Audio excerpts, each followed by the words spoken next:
لبیک یا حسین، لبیک یا حسین، لبیک یا حسین۔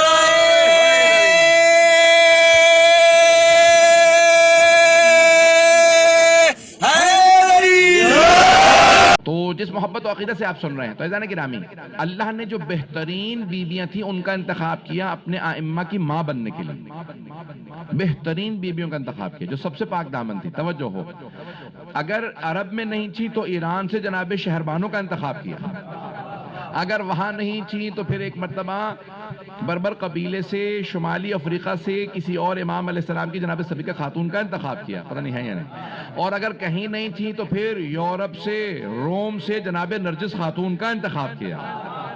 جو سب سے افضل و اشرف و پاک دامن بیویاں تھیں اللہ نے ان کا انتخاب کیا، کیونکہ آیت تطہیر کا مصداق ہے امام۔ تو ماں کا پاک و پاکیزہ ہونا ضروری ہے۔ آخر تک سارے افراد جو مجھے داد دے رہے ہیں مجھے سب کی دعائیں چاہیے۔ سب کا پاک ہونا بڑا شرط تھا کیونکہ امام پاک ہیں۔ توجہ توجہ توجہ، بھئی آپ نے ایک عام کوئی شے رکھنی ہو تو ایک عام پلاسٹک بیگ میں رکھ لیں گے، لیکن اگر آپ نے ہیرے جواہرات رکھنے ہوں تو آپ ایک باکس لیں گے جو مخمل کا کپڑا، سونے کی تاریں ہوں گی، مخمل کا کپڑا ہوگا، کیونکہ رکھنے ہیرے جواہرات ہیں۔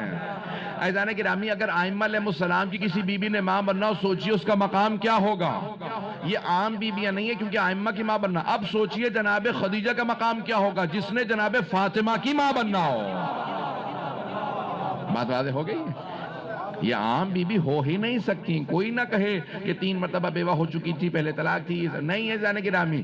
جہاں جہاں آپ پڑھیں نا کہ 3 مرتبہ بیوہ تھی، طلاق یافتہ تھی، بے حصہ ملا تھا، سمجھ جائیے گا بنو امیہ کے زر خرید درباری ملاؤں نے لکھا۔ بات پہنچ رہی ہے میری؟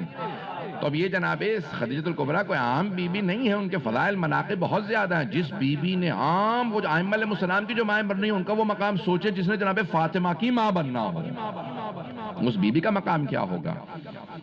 تو عزیزان گرامی، جناب خدیجۃ الکبریٰ نے بڑی زحمتوں سے پالا اور بے انتہا کہتے ہیں کہ سب سے زیادہ جو مشابہ تھی رسول خدا کی وہ جناب فاطمہ الزہرا تھی۔ جب چلتی تھیں تو بیویاں سب کے سب دیکھے کہتی تھی محسوس یہ ہوتا رسول خدا تشریف لا رہے ہیں۔ بی بی اسی طرح سے بدن سے ویسے نور نکلتا تھا جیسے رسول خدا کے جسم سے، ویسے ہی پیشانی سے نور نکلتا تھا، قدم ویسے ہی اٹھا کے رکھتی تھی جیسے پیغمبر قدم رکھتے تھے۔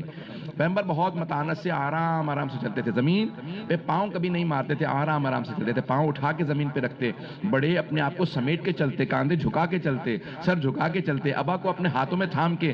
روایت کے الفاظ ہے جناب سیدہ جب چلتی تھی تو سر جھکا کے بالکل ویسے ہی اپنی چادر کو تھامتی جیسے پیغمبر اسلام ابا کو پکڑا کرتے تھے۔ جب آ رہی ہوتی تھی تو ساری کی ساری صحابیات کہتی ہیں کہ جب بھی سیدہ آتی ہیں لگتا ہے رسول خدا تشریف لا رہے ہیں۔ پتہ نہیں بات پہنچ رہی ہے نہیں پہنچ رہی۔ میں عملی سیرت کو پیش کرنا چاہتا ہوں آج بی بی کے۔ تو عزیزان گرامی، جناب امیر سے کسی نے سوال کیا کہ یا علی بتائیے، آپ نے جناب سیدہ کے متعلق کوئی بات کیجئے، بی بی کی شہادت کی بات پوچھا تو آپ نے فرمایا، کہا کہ کلما دخل علیہ زکریا المحراب، یہ جو قرآن کی آیت ہے نا کہ جناب مریم جب محراب عبادت میں ہوتی تھی نماز کے لیے تو جناب زکریا جب تشریف لاتے تو فوراً کلما دخل علیہ زکریا المحراب، قرآن کی آیت ہے، سورہ مریم ذرا اٹھا کے دیکھیں، جب بھی جناب زکریا آتے تو کہتے کہ ان لک ھذا، یہ کہاں سے آپ کے لیے نعمتیں آئی ہیں، یہ بے موسمی پھل، یہ انگور ابھی تو موسم ہی نہیں ہے، یہ کہاں سے؟ تو جناب مریم بس ایک ہی جواب دیتی، ھذا من فضل ربی، یہ میرے رب کا مجھ پہ فضل ہے، وہ آسمان سے میرے لیے دسترخوان نازل کرتا ہے، یہ پھل اللہ آسمان سے بھیجتا، توجہ ہے یا نہیں ہے؟